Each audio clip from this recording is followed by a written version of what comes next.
Tonight we celebrate the new Tomorrowland at Walt Disney World in Florida with a television special that's out of this world. Hello, I'm Michael Eisner, head of the Walt Disney Company. In a top-secret military installation somewhere in the United States, there are those who believe that the government is hiding the remains of an alien spacecraft that mysteriously crashed to Earth. With more and more scientific evidence of alien encounters and UFO sightings, the idea of creatures from another planet might not be as far-fetched as we once thought. In fact, one of you out there could have the next alien encounter. Enjoy tonight's special. I'm going to walk over and see if I can sneak a peek. Maybe not. Alien Encounters from New Tomorrowland is brought to you by Bounty. Outstanding absorbency and durability make Bounty the quilted quicker picker-upper. Scientific verification of extraterrestrial life forms routinely arriving on Earth. Top secret reports from ongoing military investigations. Compelling home videos of alien craft captured within the last few months. World figures who have gone public with their own extraterrestrial experiences. The shocking history of government misinformation programs designed to prevent widespread panic. And personal accounts of those who have been abducted and studied against their will. It's happened to me, it's happened to my sister, and I believe my mother. My son looks me straight in the eyes, and he says, "They took blood out of you, Mama." They don't ask permission, they take you. But it's such an incredible secret, nobody wants to believe it. There is valuable scientific data that would prove once and for all that planet Earth is being visited by a highly evolved intelligence that is not from this world. Wait a minute. I've had enough. Stop it. From beyond the boundaries of our perceptions, intelligent beings are beckoning mankind to join the galactic community. It's an invitation which is both wondrous and terrifying. This is the nature of alien encounters.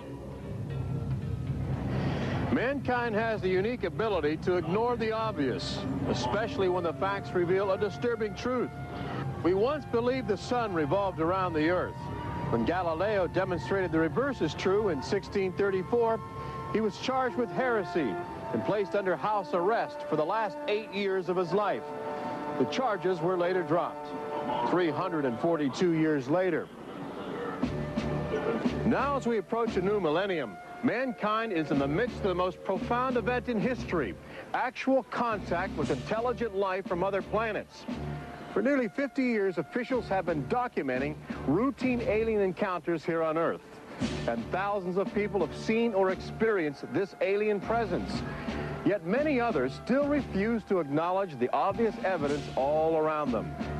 What is it like to be confronted by a creature whose intelligence and skill is far beyond the comprehension of mankind? Would it be enlightening? Would it be an exercise in terror? Or perhaps both?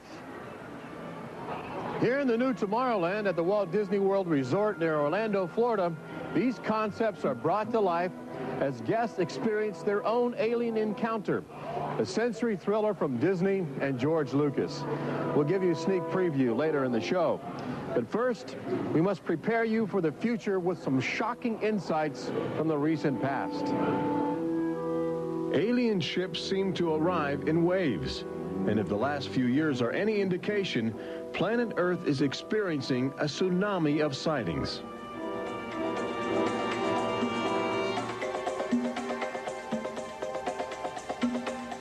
Mexico City, 1992. If you were arriving from outer space, this would be your first stop. It's the world's largest metropolitan area, easy to spot from a distance. Saucers arriving here have an affinity for military helicopters. This one was caught stalking a squadron during a national holiday celebration. Dozens of people videotaped the craft. Millions more just stared in disbelief as it covered 200 square miles of territory in a matter of minutes. Canada, 1991. In a residential area just outside Ottawa, this alien ship was photographed landing in what appears to be a prearranged site. UFO investigators claim the structure of this craft reveals a technology previously undocumented. This sighting is known as the Guardian case, named after the pseudonym of the photographer who wishes to keep his identity secret to avoid harassment from local authorities uncomfortable with the notion of alien intruders. For the last few months of 1994 and lately in 1995, Gulf Breeze, Florida has been ground zero for alien encounters. Especially during the day, extraterrestrial craft have become common ornaments in the uneasy skies. Over those dunes, right there. There she is, right there. Oh, my God. Residents of Gulf Breeze routinely aim their home video cameras at the horizon. More often than not, they capture an astounding alien display. Look, there it is. Right out there. Looks like an egg on top and an egg on bottom. You would think these alien sightings would be front page news. So why have they received almost no national attention? The answer is simple. For governments determined to maintain their authority, extraterrestrial contact is pure dynamite. There's beings from another planet. We don't know where they come from. We don't know what they're doing here. There's nothing we can do about it. Meet Captain Kevin Randall, retired Air Force intelligence officer, now a top investigator of alien encounters. Anytime a technologically superior civilization comes in contact with a technologically inferior civilization, the technologically inferior civilization ceases to exist. Not necessarily through conquest, not necessarily through invasion, but because the technology changes the underlying social structures of that civilization and it disintegrates. Those fears are reflected in a 1960 federally funded study by the Brookings Institution, which warned that public knowledge of alien life could cause civilization to collapse. So they began a policy of covering up and hiding the information, but they also began a policy of ridiculing, so that people who really see something are afraid to come forward. This isn't right to do the ridicule. I mean, a lot of people suffer. Retired Army officer Clifford Stone certainly suffered after he began private research into the UFO phenomena while still in the service. Well, I was given a lawful order while I was in the military to back off. I refused that lawful order. That resulted in me having to go to be psychoanalyzed, which kind of backfired on my command. But I was actually given a lawful order not to write to members of Congress without first getting it approved through my command, and not to talk to members of the media. Of course, I went out and violated all those directives simply because I felt they had no right, that I had a right. He also has determination. This collection of classified government documents represents years of determined effort by Stone to open the UFO files and offer fresh leads to investigators on the trail of the truth. It is not surprising that this book is making top military officials very uncomfortable. I think that some of the underlying concerns they have is the impact it will have on society as a whole if the information is ever released. But why have aliens chosen to visit our small blue planet, hidden on the distant fringes of an insignificant star cluster? Well, we invited them here. When we return, what is attracting alien visitors to planet Earth? Extraterrestrials take aim on America's military. A crashed saucer becomes a top-secret bombshell. The nation's capital becomes a cosmic crossroads. And later, how Disney Imagineers have designed a way to prepare humans for their inevitable alien encounter.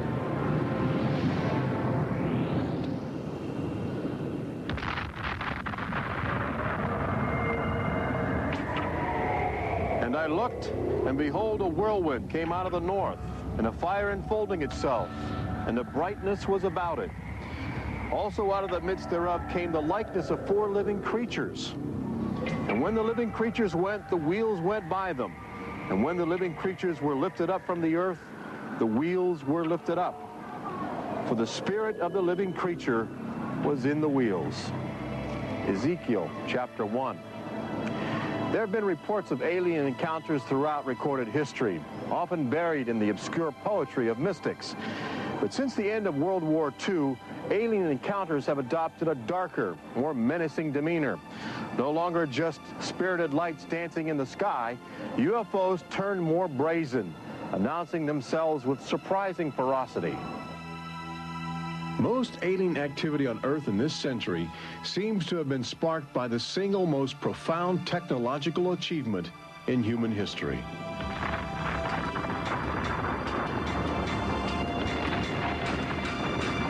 The atomic bomb did more than blow away every conventional notion of combat.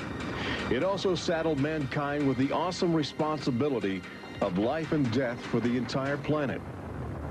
But what the world didn't know in 1945 was that the atomic bomb's brilliant burst of energy would also be mankind's cosmic calling card, announcing to the universe that a technological society had evolved on a small blue planet in the backwaters of the stars.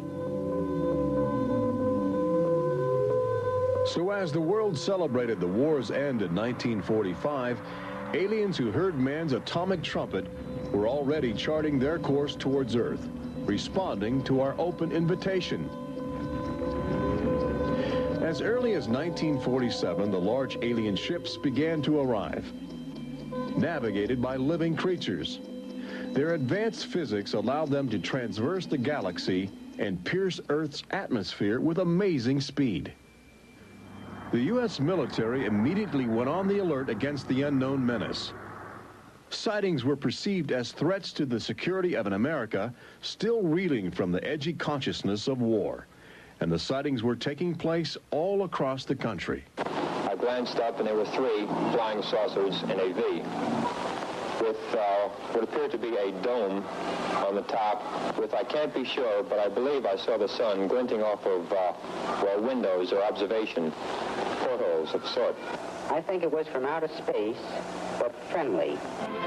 Army fighter planes are on patrol for flying saucers. Cameras installed to photograph them. Portland, Oregon, the area from which came the first weird reports. This flying saucer patrol shows how the Air Forces, while not putting too much stock in the mysterious things in the sky, are investigating. The control tower is in touch and on the watch. So are a whole lot of people these days. They're seeing flying saucers everywhere. Blocks of fantastic discs flying through the air.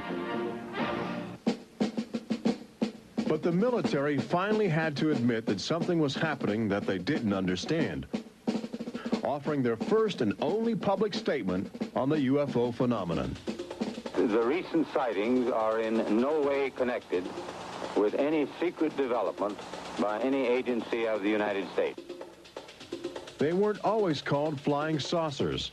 Some reports claim they resembled other household objects. The public was fascinated and anxious to make contact. But our official response remained aggressive, sometimes sparking deadly games of high-speed, high-altitude cat and mouse. National Guard Captain Thomas Mantell played that game and quickly became a grisly statistic.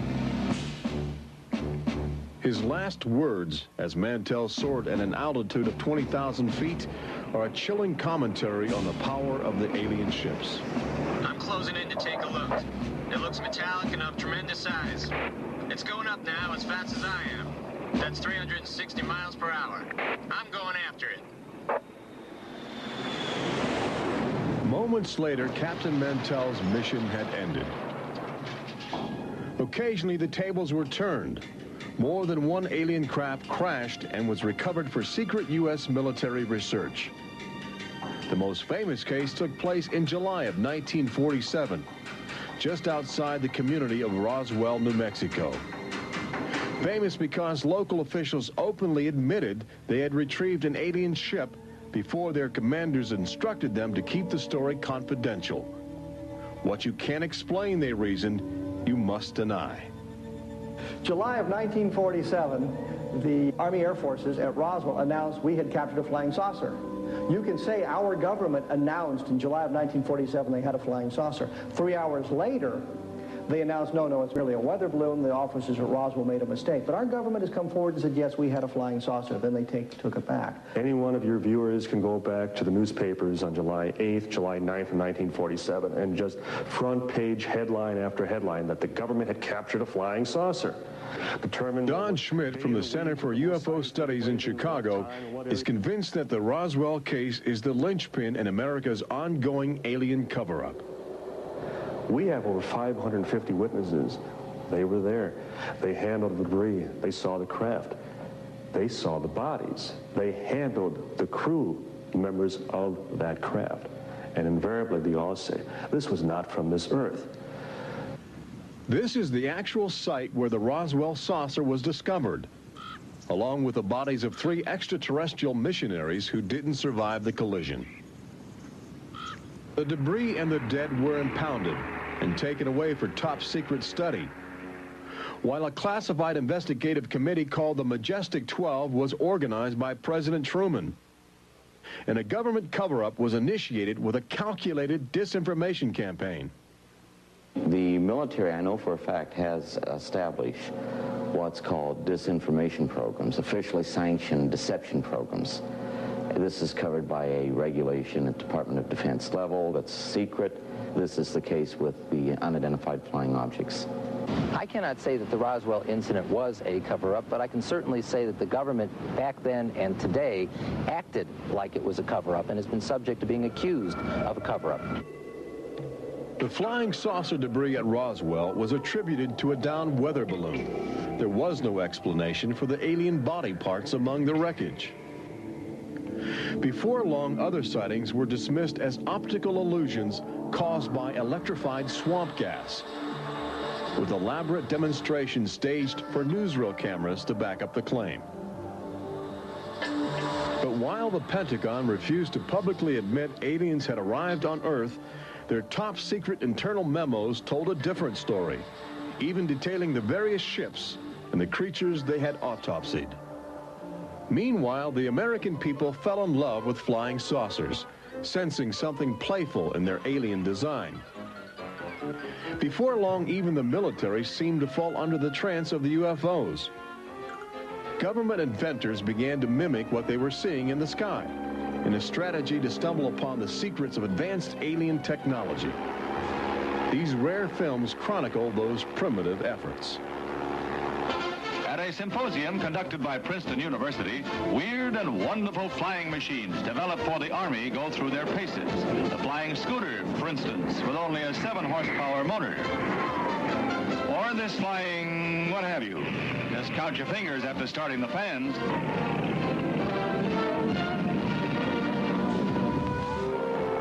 The naive attempts to copy the saucers began to look foolish, especially in July of 1952, when real alien ships were routinely buzzing over Washington, D.C., leading fighter pilots on frustrated chases lasting as long as 6 hours. It was the first time since the War of 1812 that our nation's capital had been successfully invaded by a foreign power.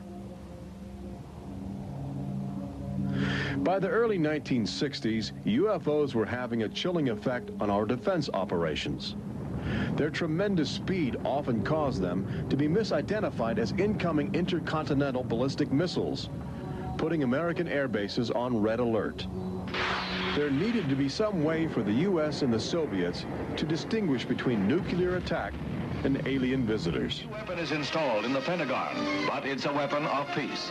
This is the teletype that will operate at the U.S. end of an open line to Moscow. This link, it is hoped, will help avoid misunderstandings that could possibly trigger a catastrophe.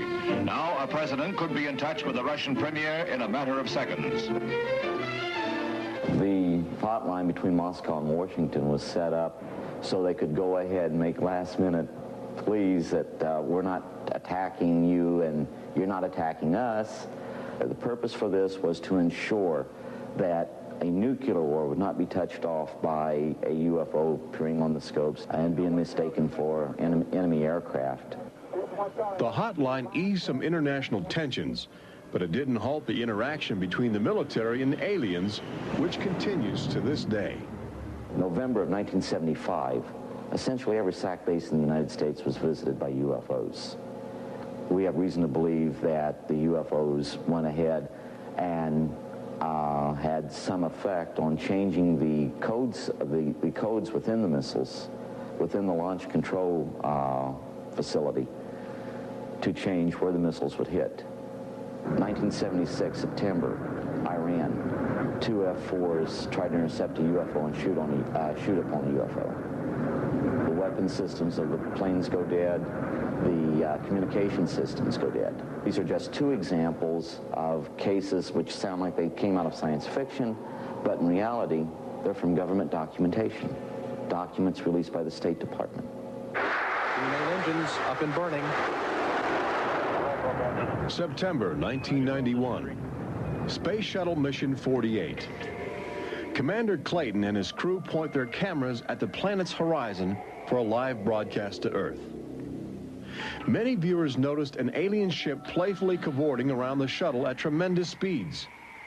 NASA still refuses to acknowledge the incident. But since that time, the space agency no longer allows public access to live unscrambled television signals from shuttle missions. Currently in 1995, the Federal Emergency Management Agency trains personnel with a manual that suggests techniques in communicating with extraterrestrials encountered in the line of duty. This document is in marked contrast to a federal law passed by Congress in 1969, which makes it illegal for any American to have contact with an extraterrestrial, punishable by a $5,000 fine and a year in jail. Ironically, both documents were composed by a government which refuses to publicly admit that there is intelligent life on other planets. Indications are that government, military, and scientific leaders will soon release nearly a half-century of official documentation of ongoing alien encounters on Earth. Perhaps they feel it would be too embarrassing not to reveal the truth before the truth reveals itself. But these FBI files acquired through the Freedom of Information Act outline nearly 50 years of UFO reports investigated by federal agents all across America. Overwhelming evidence that something sinister is at work. But look carefully. The torn pages, the ragged copies, the large areas blacked out in an effort to keep secrets locked away. If we are keeping information, which I am certain we are, from the American public on unidentified flying objects, then we're wrong. Government has an obligation to the people to tell the truth. No matter what that truth might be, the people have a right to know that planet Earth is being visited by a highly evolved intelligence that is not from this world.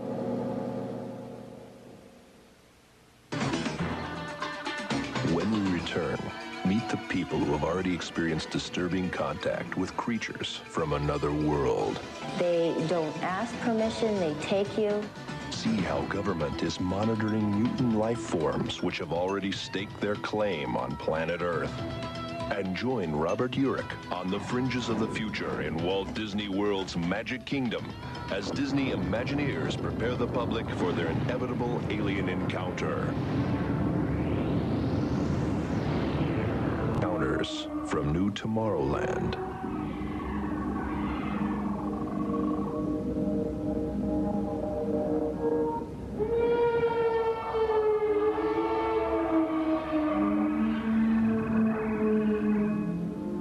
The fact is, everyone encounters alien life forms each day.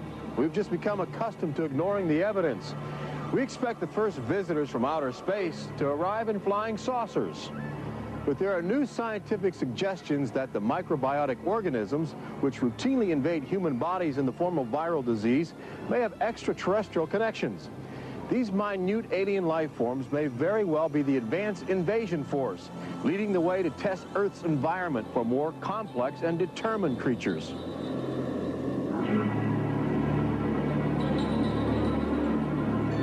The idea is not new. Arrhenius, a Swedish chemist who died in 1927, first proposed the theory of transfermia, the notion that life is universally dispersed, possibly carried by cosmic winds across the vast expanse of the galaxy in the form of viral spores. Uncovering this mutating alien life is an ongoing government project carried out by scientific teams at NASA. They begin by collecting meteors which have landed on the barren landscape of Antarctica. Here, low temperatures preserve the alien life clinging to 4 billion-year-old cosmic debris. In a specially sealed clean room at the Johnson Space Center, these crude interstellar spaceships are carefully dissected to extract the biotic matter inside. Amino acids, a kaleidoscope of organic compounds, and the chemical catalysts of life are analyzed with sophisticated gas chromographs and mass spectrometers.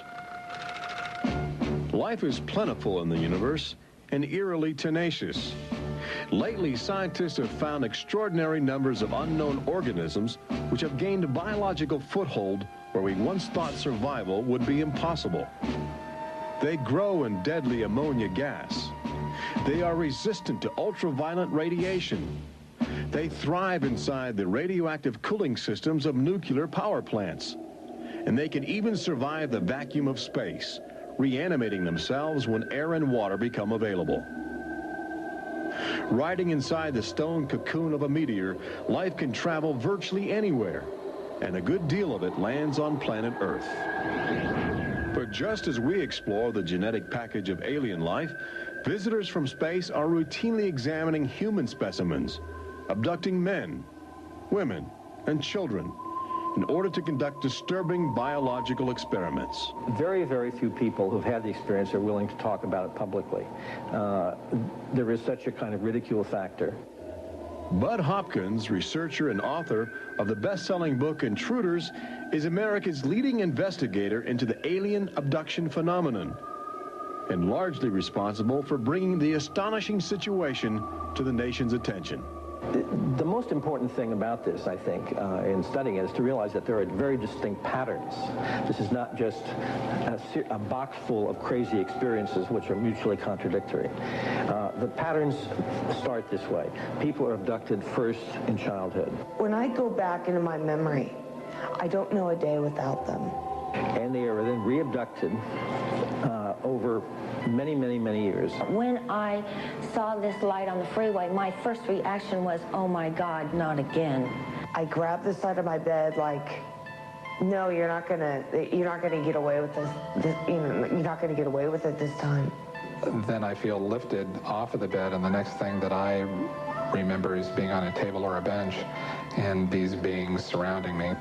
Samples are taken from the skin. There are very distinct scars that result from these biopsies, whatever we want to call them. I have a scar on my hand. It seems to be a triangle shape that's a half an inch by half an inch if you were to measure it. They were just red and blistery and kind of in a large equilateral triangle on each foot. The basic, most common mark is what we call a scoop mark. It's a circular depression, as if the aliens have used a little tool and removed a layer of cells. On my upper left inner thigh, I have two marks. There's a series of two. They're about 1/8 of an inch deep and about 1/4 inch in diameter that people call scoop marks for lack of a better term. Often an object is inserted in the nostril or behind the eyeball or in the ear, which we believe to be implants. On my shin, between my ankle and my knee, were two puncture marks. In fact, I hesitate to call them that because they were larger and deeper. They were like two holes drilled vertically along my shin into my leg, and that frightened me deeply because I have no idea how those got there. I could only speculate as to why they were doing that, although I do know that, bone marrow contains genetic material, blood. They're interested in who you are genetically. They seem to be desperate for our genetic material, our DNA, our particular genetic makeup, as if they have reached some point of, let's say, some point of no return in their evolutionary development, and they need to revivify themselves through something they can get from us, a more primitive and perhaps more robust species. People generally describe one particular type of figure as the basic alien type, which is a small figure, 3.5 to 4.5 feet tall, huge head, huge black eyes, hairless, grayish-white skin, just a tiny slit for a mouth that doesn't move, and so forth. I'd say that accounts for about 85% of the descriptions. There's some that are very, they talk about the reptilian being like sexually aggressive, and then there's some that look like praying mantis that are very mean and very violent. It is a violation of your body. It's a violation of your space. They don't ask permission. They take you. On this earth, when you are raped, when you are mugged, even if you don't see that person that is doing you bodily harm, you have somewhere to go. You can go to the police and at least give a report whether they do something or not. You have somewhere to go. But in this case, you have no one to talk to. You have no one to say, this has happened to me. I've been so violated. You don't even know. And you're not ready for this. My love life went to hell. My schooling went to hell. Everything went to hell. And it's terrifying, it's not fun, it ruins your life because you have nowhere to go. Twinkle, twinkle, little star, how I wonder what you are. Up above the world so high like a diamond in the sky. Makes me want to cry.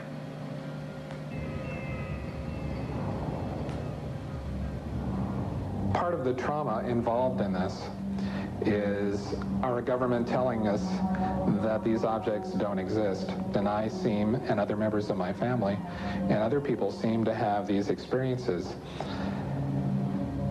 It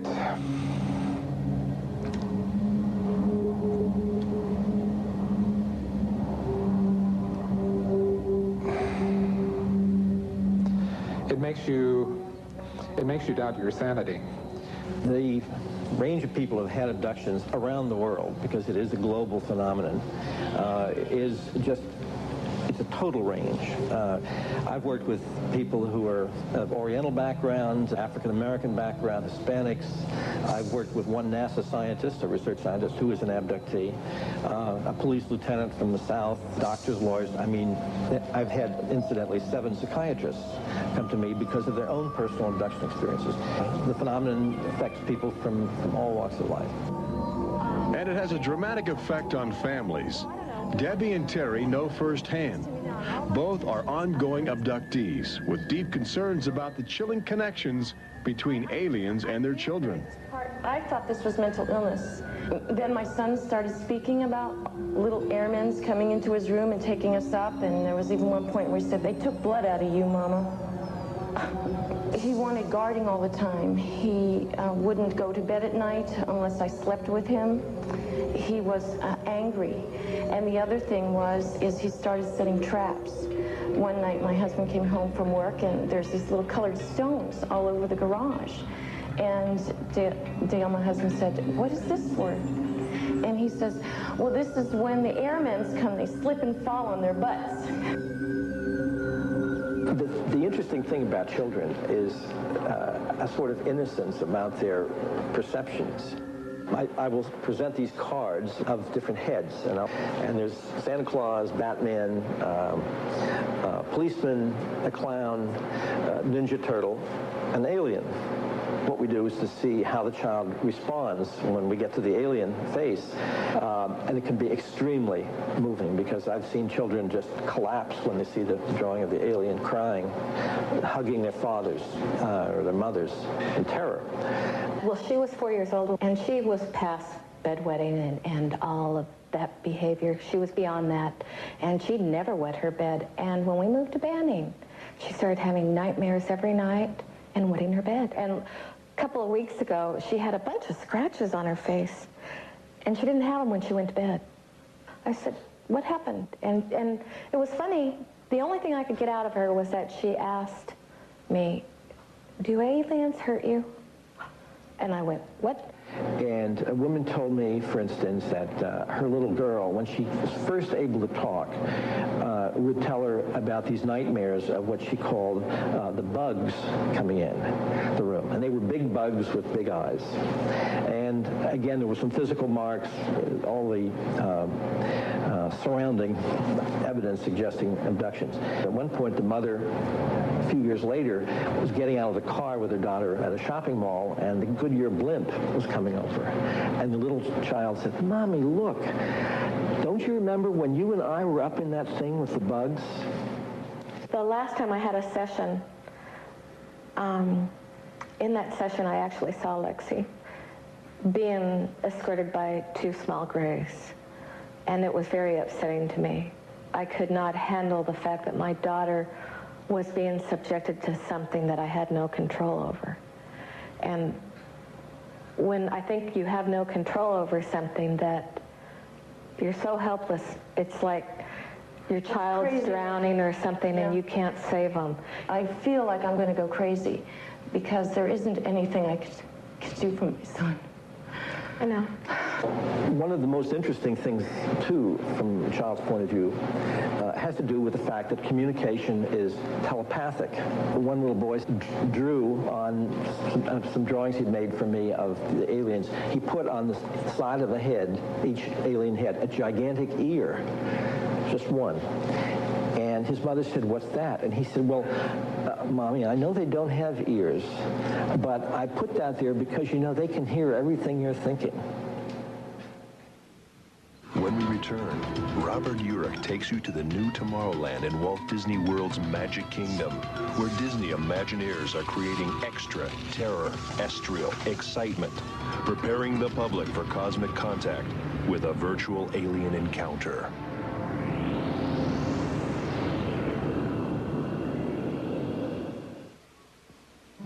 An official UFO sighting report, one of thousands compiled over the last few decades. This particular report from October 1969 was filled out by Jimmy Carter. He was still governor of Georgia at the time. He witnessed a luminous object suspended in a twilight sky. Later, when he assumed the office of President of the United States, his staff attempted to explore the availability of official investigations into alien contact. As this internal government memo illustrates, there are some security secrets outside the jurisdiction of the White House. We investigated lights in the sky for over 20 years. We didn't get anywhere. We have over 100,000 cases from over 160 countries in our files at the Center for UFO Studies in Chicago. When you actually take the time to look at the official record, look at the classified, disclosed documents on the phenomena, and I'll guarantee you'll walk away saying, why weren't we told about this? And why were we told something else altogether? We've all been indoctrinated to have this knee-jerk response just to that term, UFO. We have to ask ourselves, who started it? And isn't it about time we go out and find out for ourselves? Every year, NASA routinely propels about 24 astronauts into a low Earth orbit aboard the space shuttle, a loud, lumbering, somewhat primitive rocket ship.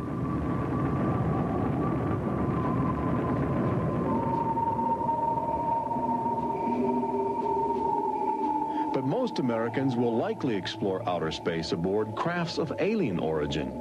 Statistics indicate a greater probability that you will experience extraterrestrial contact in the next 5 years than the chances that you will win a state lottery. But how do you prepare for such an extraordinary event?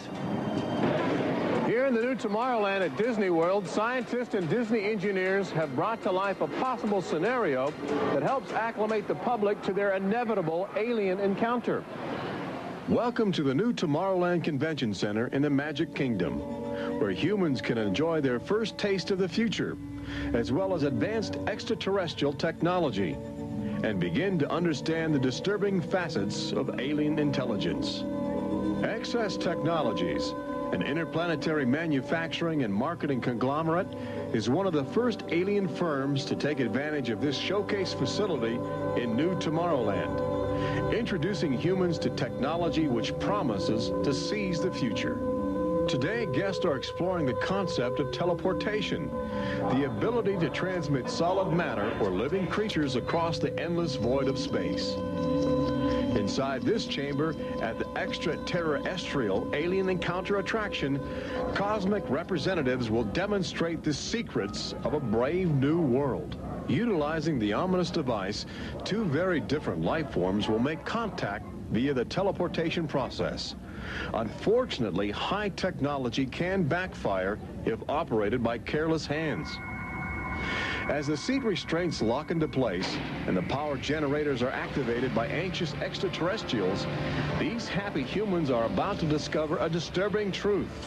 When science fiction becomes science fact, the results could be terrifying.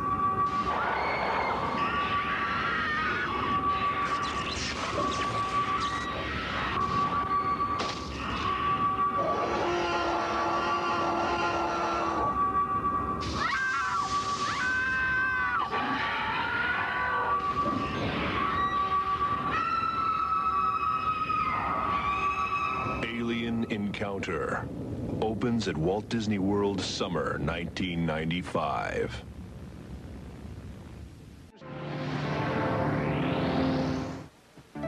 Planet Earth has always been a laboratory